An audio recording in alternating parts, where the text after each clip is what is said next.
हादसे में उसके पति की मौत हो गई। उसकी गोद में था उसका 4 साल का बेटा और ढेर सारी जिम्मेदारियां। नीलम को सजने संवरने और अच्छे कपड़े पहनने का बहुत शौक था, लेकिन पति की मौत क्या हुई, नीलम की तो जैसे दुनिया ही बदल गई। मेरे बेटे को गुजरे हुए अभी 1 साल भी नहीं हुआ और तूने गुलाबी रंग का कुर्ता पहना हुआ है। तुझे अपने पति के जाने का जरा भी गम नहीं है क्या? ऐसी बात नहीं है मम्मी जी, लेकिन पूरी जिंदगी सिर्फ रोकर तो नहीं गुजारी जा सकती ना। तो क्या करेगी?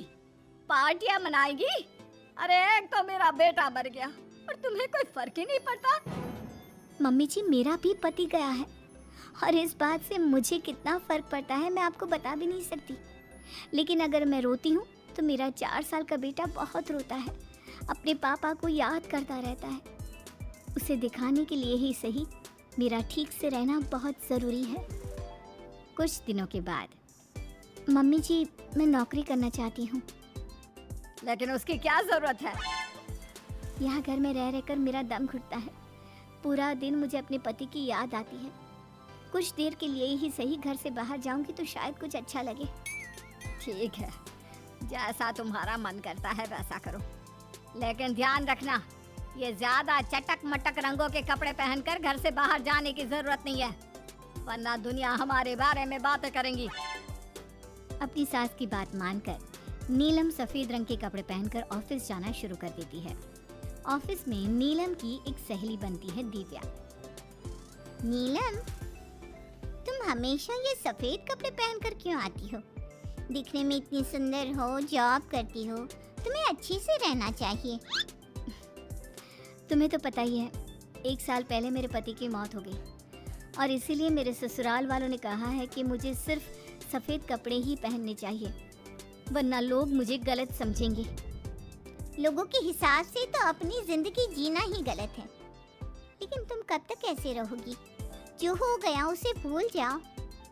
मेरा भी बहुत मन करता है कि तुम लोगों की तरह रंगीन कपड़े पहनूं, अच्छे कपड़े पहनकर तैयार होकर रहूं, लेकिन फिर मोहल्ले वाले और रिश्तेदार मेरे बारे में उल्टी सीधी बातें बनाने लगते हैं। देखो, तुम जॉब करती हो, तुम्हें लोगों की बातों की परवाह नहीं करनी चाहिए।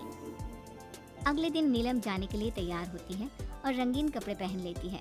ये देखकर नीलम की सास को गुस्सा आ जाता है। देखो बहू, तुम्हें समझाया था ना, अब तुम विधवा हो, तुम्हें ऐसे रंगीन कपड़े नहीं पहनने चाहिए। मम्मी जी, अगर मेरे पति की मौत हो गई तो इसमें मेरी क्या गलती? और सफेद कपड़े पहनने से आखिर क्या हो जाएगा? क्यों नहीं पहन सकती मैं रंगीन कपड़े? क्योंकि सफेद रंग विधवाओं के लिए बना है और तुम्हें रंगीन कपड़े पहनने का अब कोई हक नहीं है। तभी वहाँ पर नीलम की सहेली दिव्या आ जाती है। वो नीलम की सास की सारी बातें सुन लेती है। आंटी जी, विधवा होने का मतलब ये तो नहीं कि इंसान अपनी जिंदगी जीना छोड़ दे और रंगीन कपड़े पहन लेने से क्या हो जाएगा? एक विधवा लड़की बाकी के सारे काम तो करती है ना, खाना खाती है, घर के काम करती है, फिर रंगीन कपड़े क्यों नहीं पहन सकती? वो इसलिए ताकि विधवा होने के बाद किसी दूसरे आदमी की नजर में ना आए। अरे रंगीन कपड़े पहनेगी तो सुंदर लगेगी, फिर कल को आकर कहेगी मुझे दूसरी शादी करनी है, तब हम क्या करेंगे? हाँ तो ठीक है ना, इसमें गलत क्या है? एक विधवा को अपनी जिंदगी जीने का पूरा अधिकार होता है, नीलम को भी है। चलो नीलम, तुम यही कपड़े पहनकर मेरे साथ चलो। नीलम रंगीन कपड़े पहनकर अपनी सहेली दिव्या के साथ ऑफिस चली जाती है। कुछ इसी तरह दिन बीतने लगते हैं, लेकिन अब पति के जाने के बाद नीलम बहुत उदास रहने लगी थी। क्या बात है, तुम इतनी उदास क्यों रहती हो? देखो, नए दोस्त बनाने चाहिए, लोगों से बात करनी चाहिए। तुमने देखा ना, कितनी मुश्किल से सफ़ेद रंग के कपड़ों से मुक्ति मिली है, और अब रंगीन कपड़े पहनूंगी, दोस्त बनाऊंगी तो समाज मुझे वैसे ही जीने नहीं देगा। इस मामले में तुम्हें समाज की परवाह नहीं करनी चाहिए नीलम। लोगों का काम क्या है, बातें बनाना ही तो है।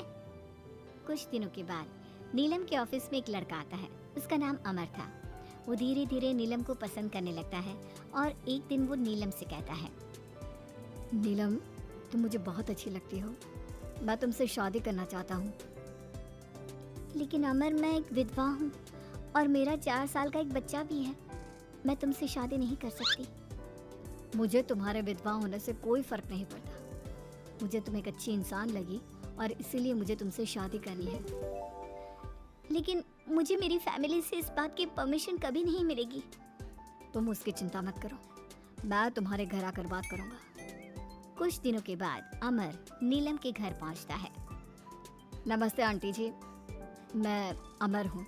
मैं आपकी बहू नीलम से शादी करना चाहता हूँ। मुझे तो पहले से पता था। पहले तूने विधवा वाला सफेद रंग छोड़कर ये रंग बिरंगी कपड़े पहनने शुरू किए और अब तेरा चक्कर भी चल रहा है। नहीं मम्मी जी, आप गलत समझ रही हैं। मैंने ऐसा कुछ नहीं किया। अगर ऐसा कुछ नहीं किया तो फिर कौन है ये लड़का और यहाँ हमारे घर तेरे साथ शादी करने की बात करने क्यों आया है? आप नीलम को गलत समझ रही हैं। मैं नीलम को पसंद करता हूँ और उससे शादी करना चाहता हूँ। उसने मुझसे कभी ऐसा नहीं कहा। चले जाओ हमारे घर से। हमारे यहाँ पर विधवा बहुओं की शादियाँ नहीं करवाई जाती। समझ में आई बात? अमर वहाँ से चला जाता है और नीलम की सास उसे बहुत उल्टा सीधा सुनाती है। कुछ दिनों के बाद पड़ोस में एक शादी होती है। वहाँ पर सारी औरतें तैयार होकर आती हैं। नीलम की सास भी उसे वहाँ पर चलने के लिए कहती है। नीलम सफ़ेद रंग के कपड़े पहनकर अपनी सास के साथ वहाँ पर जाती है, क्योंकि ऐसा उसकी सास ने कहा था। पर सारी औरतें काफ़ी सुंदर तैयार होकर आई थी। देखो तो मेरी साड़ी का कलर कितना सुंदर है, तुम्हें पसंद आया? और ये देखो मेरा कंगन, पिछले महीने ही दिलवाया था मेरे पति ने। कितना अच्छा डिजाइन है ना? अरे तुम्हारी मेहंदी तो दिखाओ, रंग तो बहुत सुंदर आया है। लगता है तुम्हारा पति बहुत प्यार करता है तुमसे। और नहीं तो क्या। और वैसे भी ना, मुझे मेहंदी का ये लाल रंग बहुत पसंद है। अरे जरा उधर तो देखो, नीलम वहाँ पर क्या कर रही है? हम सबके बीच में विधवा का क्या काम? अरे इसका यहाँ होना तो मनहूसियत है। इसकी सास को इतना भी नहीं पता कि इसे यहाँ नहीं लाना चाहिए था। ऐसे सफेद कपड़े पहनकर बैठी हुई है, दूर से पता चल रहा है कि उसका पति मर गया। नीलम की सास ये सारी बातें सुन लेती है और फिर अपनी बहू के उदास चेहरे की तरफ देखती है। नीलम की सास को इस बात का एहसास होता है कि उसने अपनी बहू के साथ अच्छा नहीं किया। घर आने के बाद, नीलम जरा मेरे पास आना बेटा। क्या हुआ मम्मी जी? मुझसे कोई गलती हुई है क्या? लो बेटा, बहुत सुंदर सुंदर और रंगीन साड़ियाँ हैं, ये सब तुम्हारे लिए। और सुनो, वो जो लड़का उस दिन घर आया था ना, क्या नाम था उसका? अमर। उसे कहना कि वो मुझसे आकर मिले। लेकिन अचानक क्या हुआ मम्मी जी? सब ठीक तो है ना? आप ये कपड़े मुझे क्यों दे रही हैं? और अमर से क्या काम है? बेटा, मेरे बेटे की मौत के बाद भी तुम मेरा इतना ख्याल रखती हो, नौकरी करती हो, पैसे कमाती हो। आज जब उस शादी में मैंने दूसरे लोगों की बातें सुनी, तब मुझे इस बात का एहसास हुआ कि विधवा होने के बाद भी तुम्हें जीने का अधिकार है। मम्मी जी, मैं कुछ समझी नहीं। देखो बेटा, जो चला गया वो चला गया, लेकिन आज के बाद तुम रंगीन कपड़े पहनोगी, खुश होकर रहोगी। और हाँ, मैं खुद तुम्हारी शादी अमर के साथ करवाऊंगी। लेकिन मम्मी जी, आप ये सब क्यों कर रही हैं? मैं तो आपके कहने पर सफ़ेद कपड़े पहनकर शादी में गई थी। वही तो बेटा, मुझे अच्छा नहीं लगा। और ऐसा तो किसी किताब में नहीं लिखा कि विधवा होने के बाद एक लड़की को सिर्फ सफ़ेद कपड़े पहनने चाहिए। अगर तुम ससुराल में रहकर अपनी जिम्मेदारी उठा सकती हो, तो फिर अपनी जिंदगी में सारी खुशियों पर भी तुम्हारा अधिकार है। नाचने वाली से शादी। दिनेश एक बार अपने दोस्त अमर की शादी में उसके गांव गया। दिनेश और उसके दोस्त शादी में जमकर मजे कर रहे थे। अमर की शादी में एक नाचने वाली लड़की भी आई थी, जिसका नाम था अमृता। उसका नाच देखकर वो लड़की दिनेश को बहुत पसंद आ जाती है। जब वो लड़की शादी में डांस करके वहाँ से जाने लगती है, तो दिनेश उसके पास जाता है। देखो, तुम मुझे बहुत पसंद हो, तुम बहुत अच्छा डांस करती हो। जी शुक्रिया, डांस की बात तो सही है, लेकिन आप मुझे पसंद करते हैं, ये बात समझ में नहीं आई। इसमें समझना कैसा? मैं तुमसे शादी करना चाहता हूँ। हाँ, आपको पता नहीं क्या, मैं नाचने वाली हूँ और हम जैसी लड़कियों से कोई शादी नहीं करता। बहुत लड़के आते हैं, तुम्हारी तरह बातें बनाने वाले शादी के प्रपोजल्स लेकर। लेकिन शादी कोई नहीं करता। कौन करेगा मुझसे शादी? मैं सच कह रहा हूँ, मैं सच में तुम्हें बहुत पसंद करता हूँ और तुमसे शादी करना चाहता हूँ। मुझे तुम्हारी बात पर बिल्कुल भरोसा नहीं। अगर तुम सच में मुझसे शादी करना चाहते हो तो अपने माँ बाप को साथ में लेकर आना। मैं तुम्हें यहीं इसी गांव में मिलूंगी, ये मेरा पता है। शादी होने के बाद दिनेश अपने घर लौट आता है। अपनी माँ के पास जाकर कहता है, माँ, मैं अमृता नाम की एक लड़की को बहुत पसंद करता हूँ, उससे शादी करना चाहता हूँ। अरे बेटा, लेकिन ये अमृता है कौन? किसकी बेटी है? कैसा घर बार है, कुछ बताओ भी। बस सीधे आकर शादी की बात कर रहे हो। वो क्या है ना, वो लड़की एक नाचने वाली लड़की है। मेरे दोस्त अमर की शादी में मैंने उसे नाचते हुए देखा था। क्या? नाचने वाली लड़की? नहीं नहीं नहीं, नाचने वाली लड़की को हम अपने घर की बहू नहीं बना सकते। लेकिन माँ, मैंने उससे वादा किया है, मैं उसी से शादी करूंगा। वादा करने से पहले अपने माँ बाप से पूछना जरूरी नहीं समझा? किसी भी नाचने वाली को ऐसे शादी का वादा करके चले आए। लेकिन पापा, एक बार आप उससे मिल तो लीजिए, क्या पता आपको भी वो पसंद आ जाए। दिनेश के माँ और पापा दिनेश और अमृता की शादी के लिए तैयार नहीं होते। एक दिन दिनेश के मम्मी पापा अपने गांव से बाहर कहीं जा रहे होते हैं। तभी अचानक से एक गाड़ी वाला दिनेश के पापा के स्कूटर को टक्कर मारकर चला जाता है। दिनेश के मम्मी और पापा दोनों सड़क पर घायल होकर गिर जाते हैं। तभी वहाँ अमृता आती है। अरे अंकल आंटी, आपको तो बहुत चोट लगी है, चलिए मैं आपको हॉस्पिटल लेकर जाती हूँ। अमृता दिनेश के मम्मी और पापा को हॉस्पिटल में एडमिट करवा देती है और उनका ख्याल रखती है। जब दिनेश हॉस्पिटल पहुँचता है, अमृता, तुम यहाँ क्या कर रही हो? तो क्या ये तुम्हारे मम्मी पापा हैं? वहाँ सड़क पर उनका एक्सीडेंट हो गया था, इसलिए मैं यहाँ हॉस्पिटल में लेकर आ गई। क्या ये वही लड़की है बेटा जो तुम्हें पसंद थी? हाँ माँ, यही तो है अमृता, जिसके बारे में मैंने आपसे बात की थी। हमारी सोच गलत थी। ये लड़की तो बहुत अच्छी है और हम तुम्हारी इससे शादी करवाने के लिए अब बिल्कुल तैयार हैं। इसके बाद दिनेश और अमृता की शादी हो जाती है। अमृता एक नाचने वाली थी और इसलिए वो किसी भी तरह की आवाज पर नाचना शुरू कर देती। एक दिन जब वो किचन में खाना बनाते वक्त झूम झूम कर नाच रही थी। अरे बहू, तुम यहाँ किचन में खड़ी होकर डांस क्यों कर रही हो? यहाँ कौन सा गाना बज रहा है? मम्मी जी, वो कुकर की सीटी का म्यूजिक है ना, बस उसी पर डांस कर रही थी। आप भी सुनिए ना, कितना अच्छा म्यूजिक है। अरे अब कुकर की सीटी पर कौन डांस करता है? अजीब नाचने वाली बहू मिली है। माना दिल की अच्छी है, लेकिन कुकर की सीटी पर भी नाचती है। भगवान भला करे।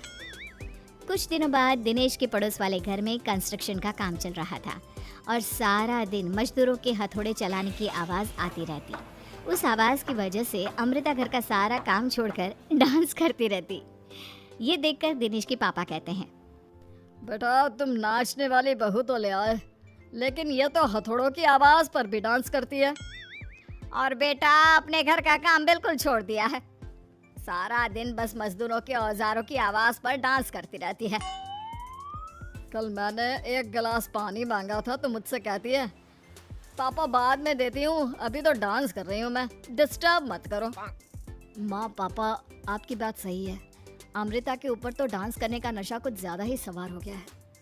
लगता है इसके पुराने काम का भूत इसके सिर में फिर से घुस गया है। अरे लेकिन बेटा हम क्या करें, अब ये पूरा दिन इसी तरह नाचती रहेगी तो कुछ अजीब नहीं लगेगा?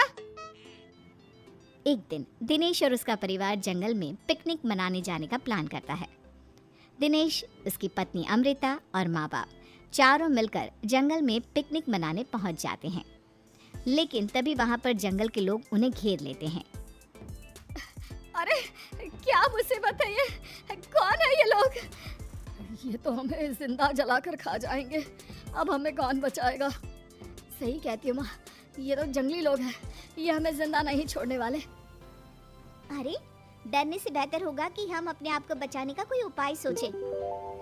तुम्हारा क्या है, तुम तो नाचने लग जाओगी। तुम्हारा दिमाग भी काम करता है और तुम्हारे तो पैर भी काम करते हैं। अरे माँ, ये लड़ने का वक्त नहीं है, हमें कुछ सोचना पड़ेगा। अब सोचने से कुछ नहीं होने वाला। ये जंगल के लोग हमें पका कर खा जाएंगे। वो जंगली लोग दिनेश और उसके परिवार के हाथ पैर बांधकर उन्हें मारने की तैयारी करने लगते हैं, लेकिन उससे पहले वो आग जलाकर जोर शोर से नाचते हैं। उन्हें नाचता देखकर अमृता के अंदर की नर्तकी भी बाहर आ जाती है और वो पेड़ से बंधे बंधे ही जोर जोर से अपने पैरों से ठुमके लगाने लगती है। तभी एक जंगली बोल पड़ता है, लड़की, तुम यहाँ पेड़ से बंधे बंधे क्यों नाच रही हो? क्योंकि मुझे तुम जंगलियों से ज्यादा अच्छा डांस करना आता है। अरे जाओ जाओ, हम जितनी तेज डांस करते हैं उतना तो तुम कर ही नहीं सकती। लगा लो शर्त। अच्छा ठीक है, लगी शर्त। अगर तुमने हमसे ज्यादा अच्छा और तेज डांस किया तो हम तुम्हारे परिवार को जिंदा छोड़ देंगे। और अगर तुम हार गई तो हम तुम सबको जिंदा जलाकर खा जाएंगे। अच्छा ठीक है, मुझे तुम्हारी शर्त मंजूर है। अब बजाओ तुम्हारा जंगली ढोल, देखते हैं कौन कितना डांस करता है। वो जंगली लोग जोर जोर से ढोल बजाकर नाचना शुरू कर देते हैं। दिनेश और उसका परिवार उनके नाच की स्पीड देखकर दंग रह जाता है। अमृता भी उनके साथ बराबर से नाचने की कोशिश कर रही थी। धीरे धीरे अमृता ने अपने डांस की स्पीड को कम कर दिया। क्या हुआ, हवा निकल गई तुम्हारी? बढ़िया है हमसे जीतने वाली। बस 1 मिनट रुक जाओ, तुमको तो मैं अभी बताती हूँ। अब तक अमृता धीरे धीरे नाच रही थी ताकि वो सारे जंगली थक जाए और अमृता बाद में जोर जोर से डांस करके उन्हें हरा दे। और ऐसा ही हुआ। अमृता ने अब तेज स्पीड से नाचना शुरू कर दिया। सारे जंगली अब तक थक चुके थे। देखा, अब पता चला कौन ज्यादा अच्छा और तेज नाच सकता है। हाँ हाँ, तुम ही हमसे ज्यादा अच्छा और तेज डांस करती हो। हमने मान लिया, बहुत थक गए, बस भी करो। अरे अभी कहाँ से बस करो, तुम कहो तो मैं दिन रात लगातार नाच सकती हूँ। हम तुम्हारे आगे हार मानते हैं, तुम अपने परिवार को लेकर यहाँ से चली जाओ। देखा माँ, आज नाचने वाली बहू ने हम सबकी